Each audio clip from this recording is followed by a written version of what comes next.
Hi, my lovers, welcome back to Christy TV.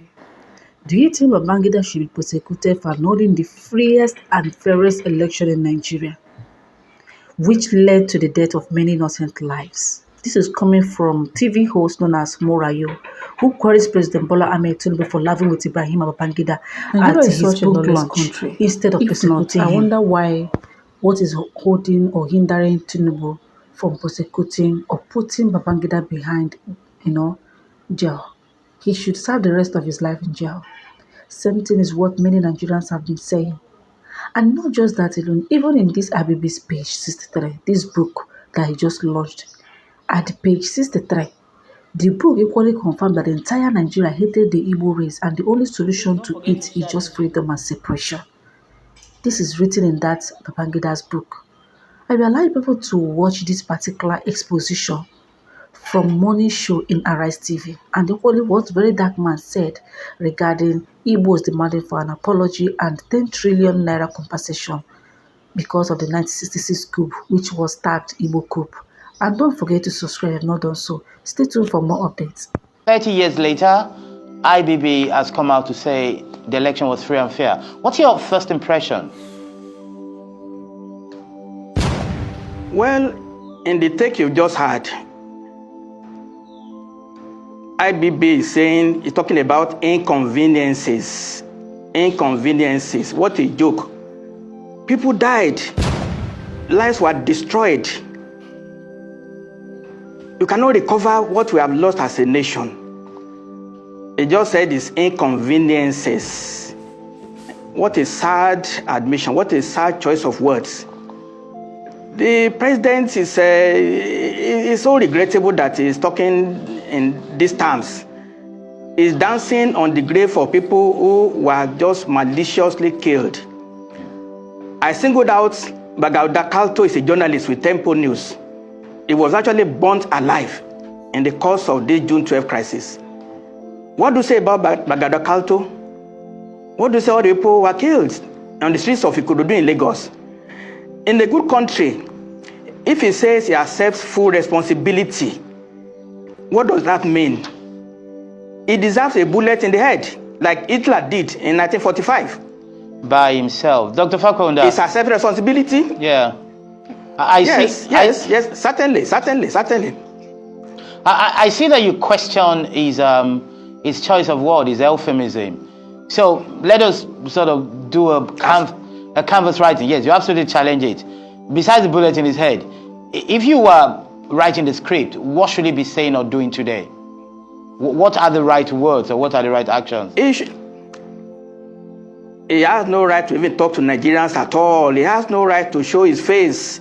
He's supposed to be hiding in shame until he dies, to be honest. Look, let's lay the history. Yes, let's lay the generation of the soldiers from 1966. Yes.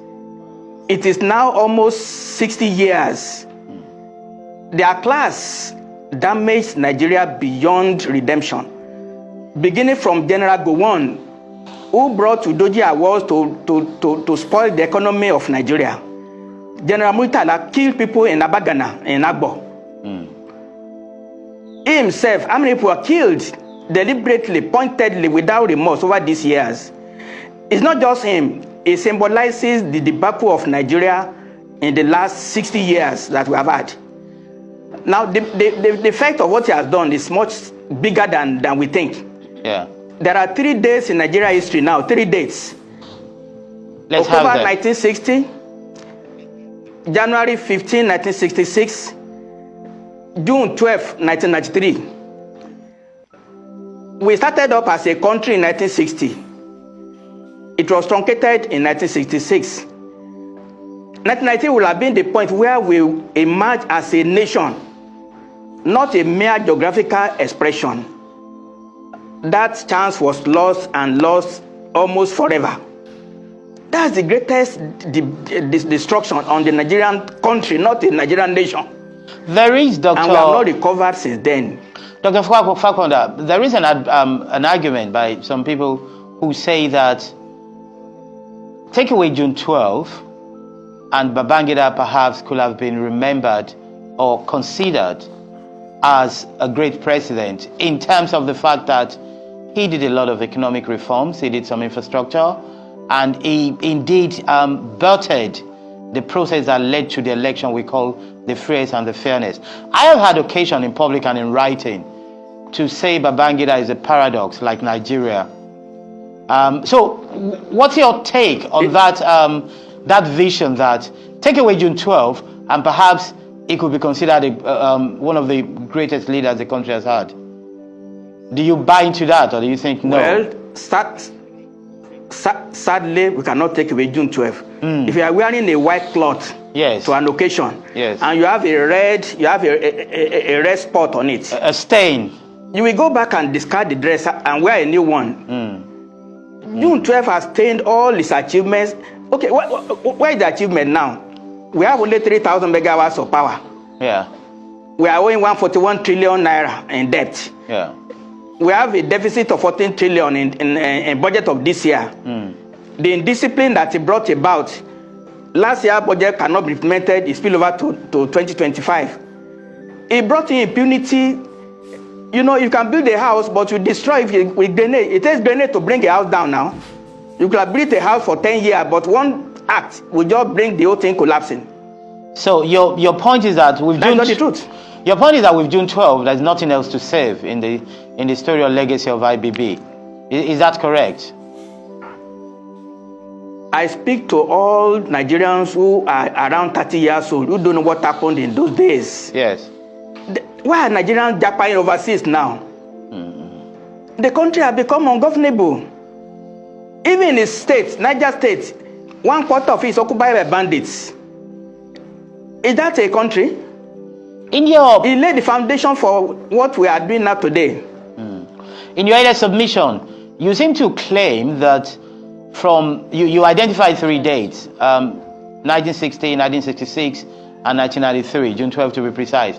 Is it your submission that from 1966 onwards, all those that intervened, especially the military one, are guilty of where we are today? Is that, let me get that point right?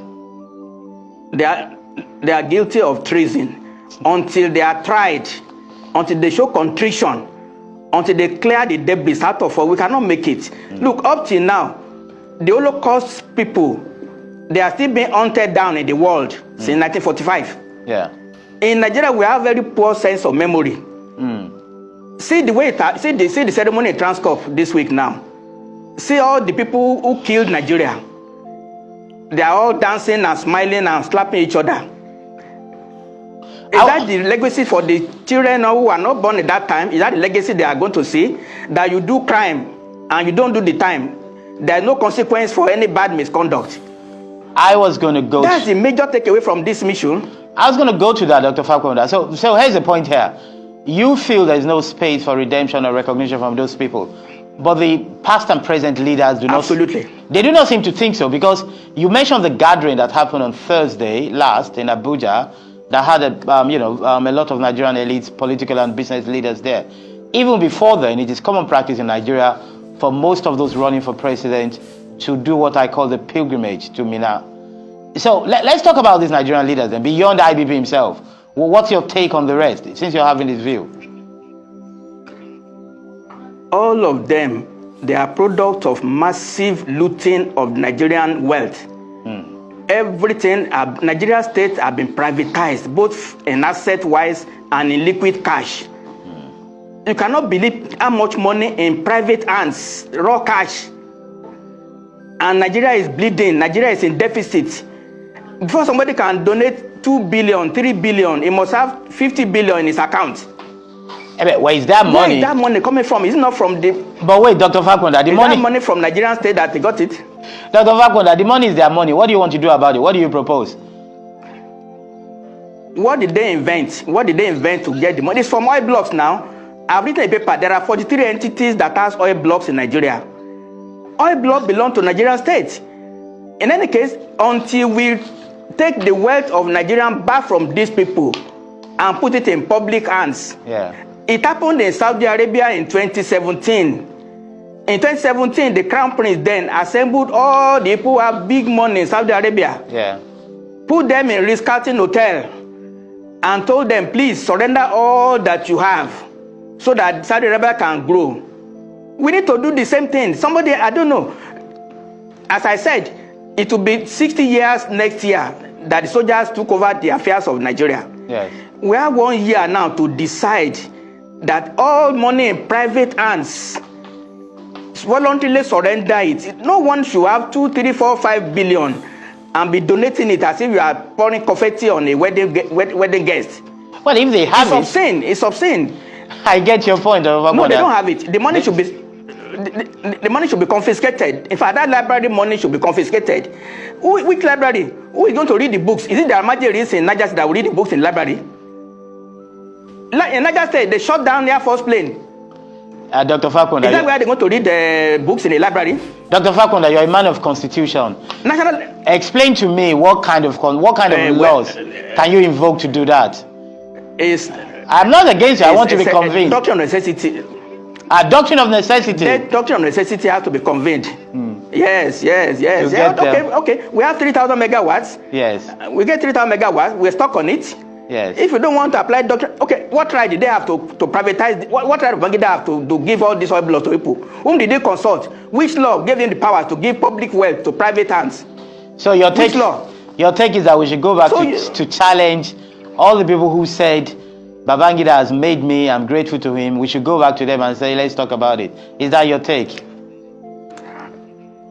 Look, the atmosphere of wealth without work will not get Nigeria out of where we are now. There must be work with wealth. If you are not working and you are wealthy, something is wrong. Something is wrong. That's not the truth. I will not sugarcoat it at all. I mean, somebody like me, I work in public service for 26 years. Yes. I've been retired now for 25 years. Can I donate 100 million to anybody? Can I buy form to run for Senate in my state? The next election now, it's all the money privatized that are going to be used to buy forms. I get your point. Would that be right? You, Dr. Fapohunda, I don't know. Before we let you go, you are from Osun State. Let's talk about your state. You're an Ijeshaman from Osun State. What's your take on the local government elections going on there? What's your overall view? Well, the president and his attorney general brought an atmosphere of confusion into the system. Local government is a second-tier responsibility in the federal system. Federal system does not allow federal government to go over the states to go and dictate anything to local government. It's an overreach for attorney general to be quoting law in Abuja to control local governments. Once you have that aberration, once you have that impunity, you've thrown pebble into the lake and you must cause ripples. It's no longer decent. We are not running a decent polity at all. We are running a government of anything goes. Anything goes. The governor chose to be mighty. He conducted local government elections and he sworn in the people on Sunday. Not even on a working day. On a Sunday.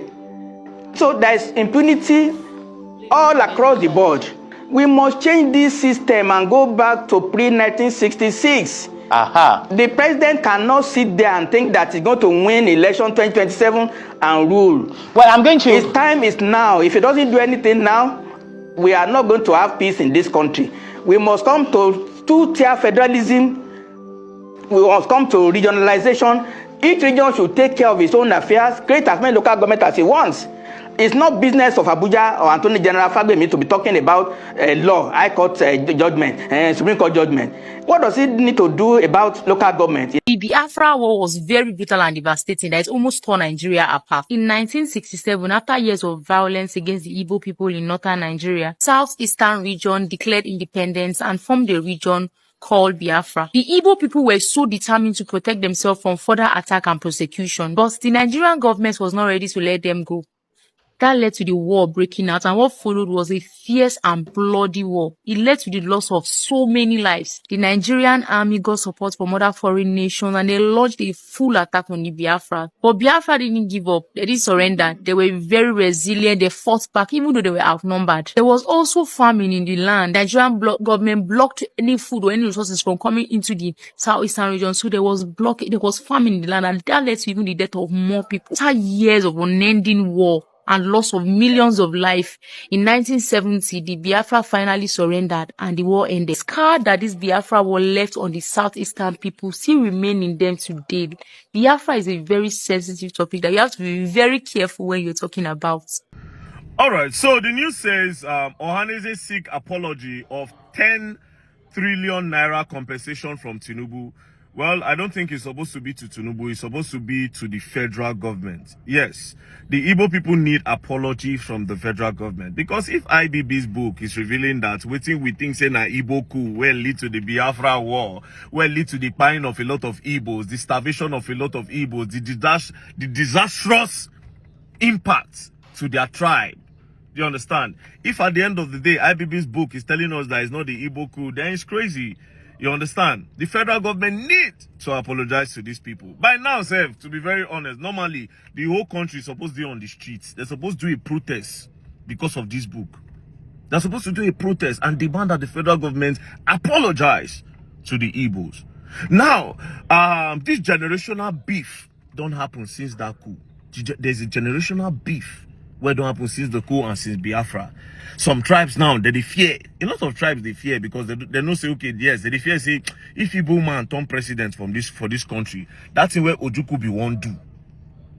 Now the Igbo man go won't do. The Igbo man self go one scatter Nigeria.